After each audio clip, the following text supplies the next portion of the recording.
ኢማሙ ማሊክ አላህ ትልቅ ደረጃን ሰጣቸው። የነቢዩን ዓለይሂ ሰላቱ ወሰላም ሐዲስ ሲያከብሩ ፍራቻቸው ጥግ የደረሰን፣ የነቢዩን አገር ሲያከብሩ፣ የነቢዩ ቤተሰቦቹን ሲያልቁ ተወዳዳሪ አልነበራቸው። ሐዲስ ሊያስተምሩ ሲቀመጡ እንደኛ አልነበሩ። ሐዲስ ከማስተማራቸው በፊት ውዱእ ያረጋሉ፣ ጺማቸውን ያበጥራሉ፣ አዲስ ልብስ ይለብሳሉ፣ ሽቶ ይቀባሉ። የነቢዩን ሐዲስ ነው የሚያስተላልፉት ሰለላሁ ዐለይሂ ወሰለም። ከዛም በግርማ ሞገስ በተከበረ ቁመናቸው መጥተው መስጂድ ውስጥ ቁጭ ይላሉ። እሳቸው ያሉበት ቦታ ጫጫታ የለም፣ ስክነት የበዛበት ነው፣ ረብሻ የለውም። እሳቸው ቁጭ ይላሉ፣ ደረሶች ማንበብ ይጀምራሉ። ሁሌ ለሐዲስ ሲወጡ ወደ ሰርግ ወይም ወደ ዒድ ፕሮግራም የሚሄዱ ነው የሚመስሉት። በጣም ለብሰው ሽቶ ተቀብተው ነው የሚወጡት። የነቢዩን ሐዲስ ነው የሚያስተላልፉት ሰለላሁ ዐለይሂ ወሰለም። ሐዲሱን አከበሩት፣ አከበራቸው። ኢንተንሱሩላህ የንሱርኩም፣ አላህን ከረዳችሁት በትክክል ለማድረስ አላህ ይረዳችኋል ብሏል አላህ። ከዛ ይቀመጡና ድምፅ ማንሳት አይቻልም። ሁሉም ሰው ራሱ ላይ ወፍ የተቀመጠ ይመስል አቀርቅሮ ነው የሚያዳምጠው የእሳቸውን ፈትዋ ትንታኔ። ከነሱ መሃል አንድ ሰው ከጮህ ያስወጡታል፣ ይቆጣሉ። ላ ተርፈዑ አስዋተኩም ፈውቀ ሰውት ነቢይ ነው የሚሉት። ከነቢዩ በላይ ድምፃችሁን አታንሱ ነው የሚሉት። ይህን ከዚህ የወረደው ነቢዩ በህይወት እያሉ ነበር። ከውጭ ወጥቶ አንድ ሰው ከፍ አድርጎ ድምፁ ሲጠራቸው አላህ ተቆጣ፣ ወረደ። ሁሌም ድምፃችን ከነቢዩ ሐዲስ በታችን። መመሪያቸው ሲመጣ መቀበል። አንድ ነገር አልሰሩትም ከተባለ ፊትህን ዙረውታ የምን ትከራከራለህ? ከሳቸው በፊት ቀደም የኢማሙ ማሊክ መንገድ አልነበር። የነቢዩ ሐዲስ እየተቀራ ድምፅ ማንሳት አይቻል። አንዴ ሂሻም ኢብኑ አማር የሚባል አንድ ግለሰብ መስጂድ ገባ። ከሌላ ሀገር ነው የመጣው። አባቱ ቤቱን ሸጠና 20,000 ድርሃም ትልቅ ብር ነው፣ ያን ትልቅ ብር ነው። ሸጠና ብሩን ሰጠው። ሄድና ኢማሙ ማሊክ ጋር ሄደህ ሐዲስ ቀርተናል። እንዲህ ነበር ድሮቹ የሚያረግ። ሌላው ታቢዒን ምን ይላል? አባቴ ቤቱን 70,000 ድርሃም ሸጠና አሁን 70 ሚሊዮን ሊሆን ይችላል። 70,000 ሐዲስ እንጂ እንዳላይ ይዘሃልኛል። በ70,000 ብር 70,000 ሐዲስ ፈልጋል፣ ውጣ ከቤት ያለ። መጥቼ ተምሬ ተመለስኩ ይላል። እንዲህ ነበር ልጆቻቸው የሚልኩት። 20,000 ድርሃም ቤቱን ሽጦ ሂሻምን ወደ ኢማሙ ማሊክ ላከ። ሂሻም የሳቸውን የትምህርት አስተማማር አያውቅም። መስጂድ ገባ፣ ቁጭ አለ። ከዛ እኔ ሐዲስ ልቀራን የመጣው ሐዲሱን አንብቡብኝ አላቸው። ተቆጡ እሳቸው። በእሳቸው አስተምህሮት ሚማር ነው እንጂ የሚያነበው እሳቸው አይናገሩ። ሐዲሱ ይቀራል፣ ይተነትናል። ንገሩኝ እንጂ አላቸው። አንተ አንብብ አሉ። አረ እርሶ ያንብቡ ተከራከራቸው። አስወጡት። ይሄ አደብ ቢስ አለ። የእሳቸው እዛ ያሉ ጥበቃዎች አወጡና 17 ጅራፍ ገረፉት።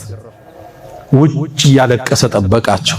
ጨርሰው ሲወጡ አባቴ 20,000 ድርሃም ቤቱን ሽጦ ሐዲስ ቅራ ቢለኝ እርሶ ይደበድቡኛል፣ አላህ ዘንድ እፋረዳቸዋለሁ አላቸው። ደነገጡ እሳቸው። ታዲያ በምንድን ነው ይቅር የምትለኝ አሉት። በቃ በመቱኝ ልክ ሐዲስ ያስተምሩኝ አላቸው። 17 የተገረፈው 17 ሐዲስ እንደቆሙ አስተማሩት። እሱን ሐፈዘና ያ ኢማም አላቸው፣ ዱላውን ጨምርና ሐዲሱን ጨምረኝ አላቸው። የእሳቸው መጅሊስ ስርዓት የሰፈነበት ነው። መቅለብለብ የለም። ባለፈው ኢማሙ አቡ ሐኒፋን አንስተናል። የአቡ ሐኒፋ ደግሞ እንደዚህ አልነበረ። ተማሪዎቻቸው ጋር ሐሳብ እየተለዋወጡ ነበር የሚወያዩት። አንዳንዴ ይላሉ ኢማሙ አቡ ሐኒፋ ሲሳሳቱ ተሳስተሃል ይሉኛል አሉ ተማሪዎች። ኢማሙ ማሊክ ጋር እንደ የለም፣ ጸጥ ነው። እዛ የሚቀመጡ ተማሪዎች ተጨማሪ ዕውቀት ከፈለጉ አዲስ ሰው ሲመጣ ጥያቄ ይሰጡታል። ጠይቀው ጥያቄ ይጠይቃል። እንደገና ደግሞ እንዲህ ቢሆንስ በለው ይለዋል። እንዲህ ቢሆንስ አዲስ ነው አያውቅም። እሱን ተጠቅመው ነው ሐሳባቸው የሚገልጹት። ለሐዲስ የተለየ ክብር፣ ለነቢዩ ዓለይሂ ሰላቱ ወሰላም ንግግር የተለየ ቦታ የሚሰጡ ኢማም ዳረል ሂጅራ የስደቷ ሀገር መሪ ኢማሙ ማሊክ። ኢማሙ ማሊክ የትልቅ ዕውቀት ባለቤት ቢሆኑ ሁሉን ነገር አውቃለሁ እያሉ ፈትዋ የሚሰጡ አልነበሩ። በዛን ጊዜ በሳቸው ዘመን የሳቸው ንግግር ድንጋይ ላይ እንደተነቀሰ ጽሑፍ ማለት ነው። የህዝብ መመሪያ ነው የሚሆነው። ተጠንቅቀው ነው ፈትዋ የሚሰጡ። ተጽዕኖ ፈጣሪ ስትሆን ሁሌ ንግግርህ መመጠን አለበት። ትውልድ ይዘህ ነው የምትጠፋው። ዘለቱል ዓሊም ዘለቱል ዓለም ነው የሚሉት። የአንድ ዓሊም ማዳለጥ የዓለም ማዳለጥ ነው የሚሆን። ብዙ ሰው ይሳሳታል። እሳቸው ጋር ሰው መጥቶ ፈትዋ ሲጠይቅ የሚታወቁበት ቃል ላ አድሪ አላውቅም። አንዴ ወደ 80 ምናምን ጥያቄ ይዘውላቸው መጡ። ከዛ ውስጥ 35ቱን አላውቅም ብሎ መለሱ። ሌላ ጊዜ 40 ጥያቄ መጣላቸው። 5ቱን መልሰው 35ቱን አላውቅም ብለው መለሱ። ከዚህም ከፍ ያለ አንድ ሰው ሀገር አቆራርጦ የማህበረሰቡን ጥያቄ ይዞ መጣ። እሳቸው ፈትዋ ሊጠይቅ ጠየቃቸው። አላውቅም ማለት ሀገር አቆራርጬ መጥቼ ህዝቡ እየጠበቀኛል። አዎ ለህዝቦች ተመለስና የመዲናው ኢማም አላውቅም ብሏል በላቸው አሉ። ጥንቃቄ ነበራቸው። ፈትዋ አንደኛ ከኪስ ተወጥቶ አይሰጥም ነበር። የአላህ ዲን ላይ መፈረም ማለት እኮ ነው። ይሄ ነው ህጉ ማለት ነው። ስለዚህ ፈትዋ ምን ይሻል? እሳቸው ዘንድ ጥንቃቄ አውቀውት እንኳን ፈትዋ ከሰጡ ኢነ ظኑ ኢላ ظነን ወማ ነሕኑ ቢሙስተይቂኒን እንዲህ ነው ብለን እንግዲህ መላምት ተሰጠናል እርግጠኞች አይደለንም ይሉ ነበር። ብዙ ጊዜ ፈትዋ ከሰጡ በኋላ ኢማሙ ማሊክ ረዲየላሁ ተዓላ እንደዚህ አይነት ኢማም ለዚህ ዘመን ያስፈልገናል። ገና ትንሽ ኪታቦችን ያነበበ ወጣት የቲክቶክ ፔጅ ዩቲዩብ ፔጅ ከፍቶ ህዝብን መታወቂያ በሚያድልበት የጀነት የጀሃነም እያለ በሚያከፋፍልበት ዘመን አላቅምን ለትውልድ እናስተምር ዘንድ ኢማሙ ማሊክ ለኛ ተምሳሌት ናቸው። ኢማሙ ማሊክ በሳቸው ዘመን ይሄ ብዥታ ስለነበር አልስቲዋ አሉ። አላህ ከሰማይ ሰማያት አርሽ የፍጥረቱ ጣራ ነው። ከዛ በላይ መሆኑ ከፍ ማለቱ መርጋቱ ማዕሉም የታወቀ ነው። ወልከይፍ እንዴት የሚለውን እኛ እናቀም እውቀታችን ቁንጽል ነው። ይሄ እንዴት ማወቅ እንችላለን? አሁን ባለው የናሳ ምርምሩስ መሬት ላይ ሆናችሁ ጨረቃን ወደ ላይ ነው የምታዩት። ጨረቃ ላይ ሆናችሁ ምድርን ወደ ላይ ነው የምታዩት። እንዴት? ከእውቀት ወሰናችን የሰፋ ነገር ነው ይሄ ዩኒቨርስ። ማሊክ እኔ ዲኔ የጠራ የረጋ አንተ ብዥታ ውስጥ ነህ። ብዥታ ያለን ሰው ወደፈልግ ነበር የሚል አላህ ቁርአን ላይ አርረህማኑ ዐለል ዐርሽ እስተዋ፣ አዛኙ ጌታ ከዐርሽ በላይ እስተዋ ከፍ አለ፣ ረጋ፣ ተደላደለ ይላል። ከይፈ እስተዋ አላቸው። እንዴት ነው የተደላደለው አለ። ኢማሙ ማሊክ ትምህርቱን አቆሙ። የያዙት እንጨት ነበር፣ መሬቱን መቱት፣ ላብ ጭምቅ አረጋቸው። ከዛ ቀና አሉና አልስቲዋኡ ማዕሉም፣ አላህ ቁርአን ላይ 7 ቦታ ላይ ከዐርሽ በላይ ከፍ ብያለሁ ብሏል። የታወቀ ነው ከፍታው መርጋቱ። ወልከይፍ እንዴት የሚለው ገይሩ ማዕቁል ከዓቅላችን ከምንረዳው በላይ ነው። ወልኢማኑ ብሂ ዋጅብ፣ በዚህ ማመንህ ግዴታ። ግን የጠየቅከው ጥያቄ የፈጠራ ሰዎችን ጥያቄን የጠየቀኝ አስወጡልኝ አሉ ኢማሙ ማሊክ። አልስቲዋ ማዕሉም አላህ ቁርአን ላይ ثم استوى على العرش الرحمن على العرش استوى إليه يصعد الكلم الطيب ወደሱ መልካም ንግግሮች ይወጣሉ። አሚንቱም መን في السماء ከበላይ ያለው ጌታችሁ ሐዲሱን ከ1000 በላይ ነው ያለው በዚህ ዙሪያ አላህ ከዐርሽ በላይ ስለመሆን መጣና ጥያቄ ሹብሃ ከተተ፣ ተቆጡ፣ እንዲወጣ አዘዙ። አቂዳቸው ጥርት ያለ ይሄ ዒልሙል ከላም የንግግር ጂምናስቲክ የሚጫወቱ እንደ ዘመናችን ያሉትን መጅሊሳቸው ማያስገቡ የተውሂድ ዘብ ነበሩ።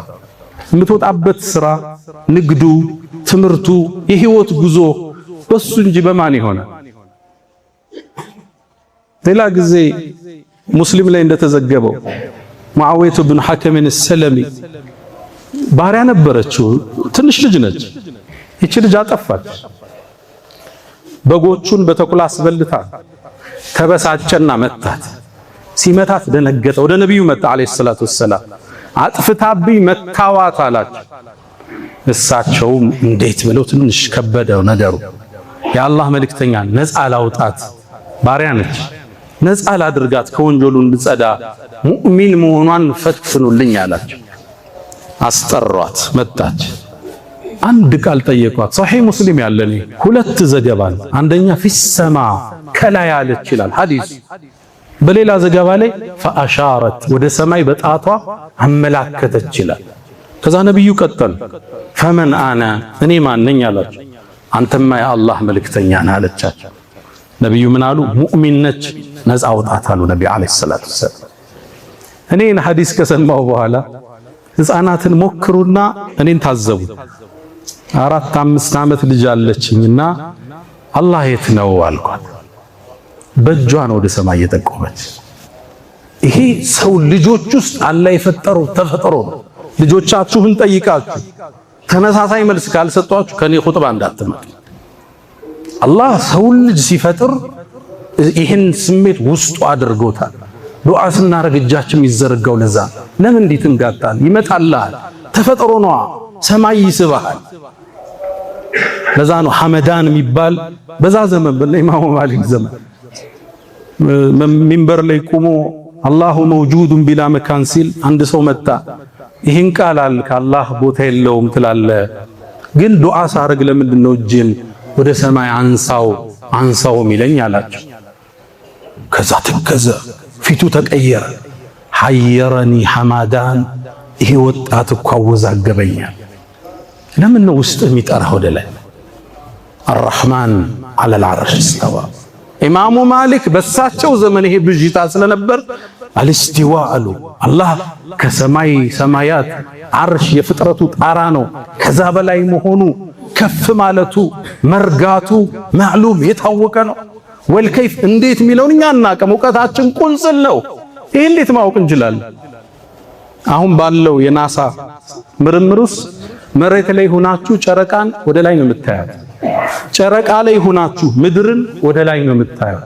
እንዴት?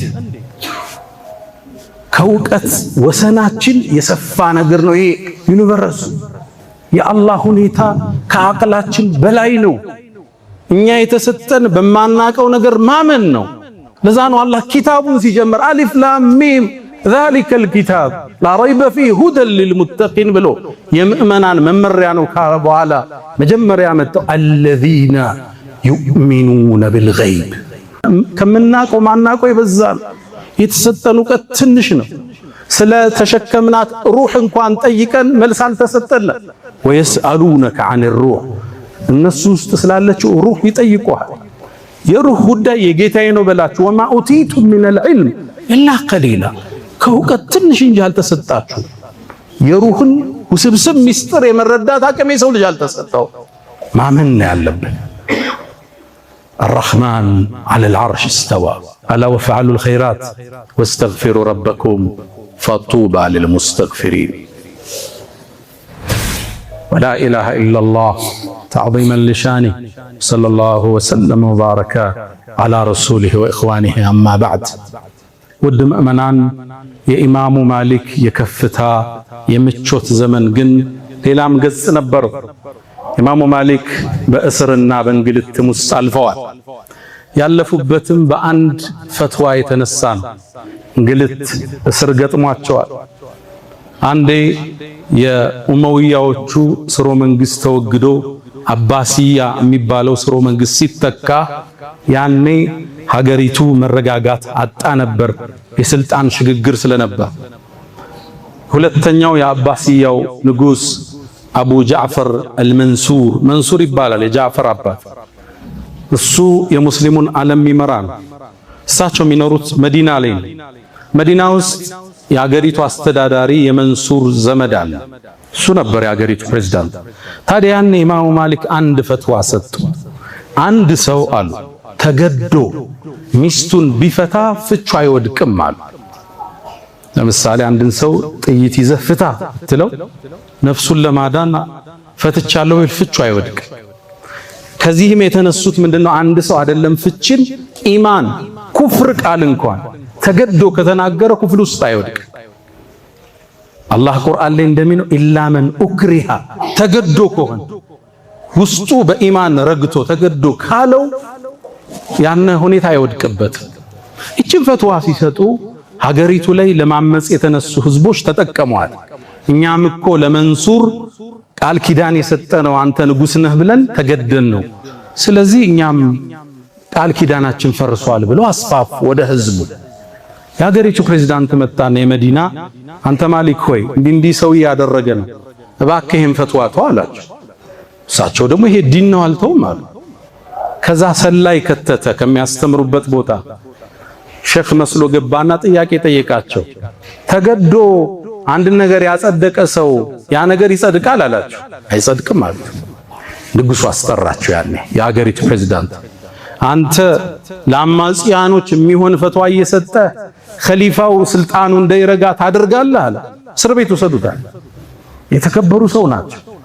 ሊያዋርዳቸው ጺማቸውን ላቸው እስር ቤት ውስጥ ከተታቸው።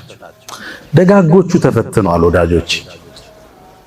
አሸዱ الناس بلاء الانبياء ከሰዎች ውስጥ ፈተና የሚበዛባቸው ነቢያቶች ናቸው ብለዋል። ከዛ ሰው እንደ ኢማኑ ይፈተናል እንደ ደረጃ አላህ ሞክሮ ያያል። እዛ ወዲያ ነው የሚሸልም።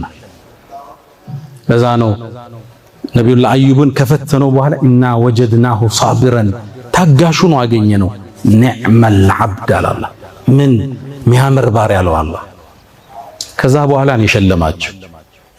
ኢማሙ ማሊክ ጺማቸው ተላጭቶ እስር ቤት ገቡ። ከባባድ ዱላዎችን አስተናገዱ። ከመደብደብ የተነሳ እጃቸው ወለቀ። አንዱ እጃቸውን በሌላው ደግፈው እንጂ ማንሳት አይችሉም ነበር እስከሚሞቱ ድረስ። ከዛ ህዝቡ አመፀ። ታላቁ ሰው ታላቁ ኢማም እንዴት እስር ቤት ገብቶ ይዋረዳል? ህዝቡ ሲያምፅ ኸሊፋው ሰማ፣ እንዲለቀቁ ወሰነ። ወደ ቤታቸው መጡ። እጃቸው እንደተሰበረ ለአመታት የሚሰግዱት እንዲህ ብለው ነው። ለዛ ነው የማሊኪያ መዝሃብ ተከታዮች እሳቸው እንዲህ ብለው ሲሰግዱ ስላዩዋቸው የእሳቸው ተከታዮች ሁሉ እንዲህ ብለው ነው የሚሰግዱት። ሱና መስሏቸው ማለት ማንሳት ስለማይችሉ ነበር እሳቸው። ንጉሱም ይሄን ሲሰማ መጣው ሐጅ ጠብቀኛል። ወደ ሐጅ መጣ። መዲና ላይ እሳቸውን አገኘና ጠራቸው። አንተ ላይ የተከሰተው ሁኔታ አሳዝኖኛል፣ ይቅር በለናል፣ የምትፈልገው እናደርጋለን። እርሱ የተከበሩ ነው። እርሱንም ከስልጣኑ አባርሬዋለሁ፣ ወደኔም ተጭኖ በአህያ እንዲመጣ አዝዣለሁ ብሎ ንጉሱ ይቅርታ ጠይቋቸው እሳቸውም ወደ ቤታቸው ሲመለሱ አልሐምዱሊላህ አሉ። ለምን ያሉ ይመስላችኋል? አቡ ጃዕፈር አልመንሱር የነብዩ ዘር ነው ሰለላሁ ዐለይሂ ወሰለም። የመዲና ንጉስ የነበረውም የነብዩ ዘር ነው። አልሐምዱሊላህ ብሎ ደረሶቹ ለምን አሏቸው? የነብዩም ቤተሰብ በኔ የተነሳ ነገ አላህ እሳት ውስጥ ሲከተው ነብዩን ማየት አልችልም ነበር። ለነብዩ የተለየ ክብር ያላቸው ሰለላሁ ዐለይሂ ወሰለም። ታምናላችሁ? መዲና ውስጥ ተወልደው ነው የኖሩት። አንድ ቀን ፈረስ ነድተው አያውቁ፣ በእግራቸው ነው የሚሄዱ። ሀብታም ናቸው። ለምን ሲሏቸው የነብዩ አጸደ ገላ ያረፈበትን መዲና በፈረሰ ኮት ያረግጠው የሚሉ ነበር። اللهم صل وسلم على سيدنا። ከኛ ጋር ትንሽ የራቀ ነው። በዘመናችን ከነበሩ መሻይኾች የሞሪታንያ ሽንቅይጤ የሆኑ አንድ ሰው አሉ። መዲና ሲኖሩ ፈረስ አይደለም ጫማ ለብሰው አያውቁ። ነብዩ የተቀበሩበት ሀገርን በጫማ ረግጠው አይታሰብም። ትንሽ የራቀ ወሬ ነው። እኛ ጋር ወደዚህ እንመለስ ነው፣ ወደ እውነተኛ ፍቅራቸው፣ ለሳቸው ዲን መኖር፣ ለሳቸው ዲን መሰዋት፣ የሳቸውን ዲን ለትውልድ ማስተላለፍ፣ ያ ዲን በእግሩ እንዲቆም ገንዘባችንን ማውጣት። እውነተኛ ፍቅር ያለው እሱ ውስጥ ነው። ብሽሽቅ በመጀመር አይደለም። በየመስጂድ ፍቅሩ ያለ ሌላ ቦታ መስዋዕትነት ይፈልጋል። ይሄ ዲን በጣም የሚያምር አስደሳች ማራኪ ህይወት አሳልፈው ወደ አኺራ መሸጋገር ግድ ሆነ። ሞትም ተገናኛቸው። የሞት ቆይታቸው ምን እንደሚመስል ቤተሰቦቹን ጠየቅኩ ይላል ዘጋቢው። ልክ የመጨረሻ ትንፋሻቸው ላይ ቃለ አሽሀዱ አን ላ ኢላሃ ኢለላህ ወአነ ሙሐመደን ረሱሉላህ አሉና ሊላሂል አምሩ ሚን ቀብል ወሚን ባዕድ እችን ብለው ሩሃቸው ወደ አኺራ ተሸኘች። ማይሞተው አላህ ብቻ ነው። አሸናፊው እሱ ብቻ ነው። ምድር ላይ የሚቀር የለም ከሱ ውጭ። ወለው ካነት ዱንያ ተዱሙ ቢአህሊሃ ለካነ ረሱሉላሂ ሐየን ወባቂያ። ዱንያ ለአንድ ሰው ብዘልቅ ቢሆን ኑሮ ለዓለሙ አይነታ ለነቢያት ፈርጥ ለሩሱሎች ካስማ ነቢዩ ዓለይሂ ሰላቱ ወሰላም ለሳቸው ይሆን ነበር። ኢማሙ ማሊክ ለኛ ትልቅ ተምሳሌት፣ ትልቅ ሞዴል፣ ትልቅ አስተማሪ የነቢዩን ሐዲስ ከፍ እንድናደርግ የሳቸውን ዲን እንድናከብር አቂዳችንን ከቢድዓና ከፍልስፍና አስተሳሰብ እንድንጠብቅ ነቢዩን እንድናከብር ቤተሰቦቻቸውን እንድንወድ ማናቀው ነገር ላይ ፈትዋ እንዳንሰጥ በዲን በኩል ፈተና ሲመጣብን እንድንጸና ለኛ ለአዲሱ ትውልድ ትልቅ ተምሳሌት ነበሩ። አላህ ይዘንላቸው።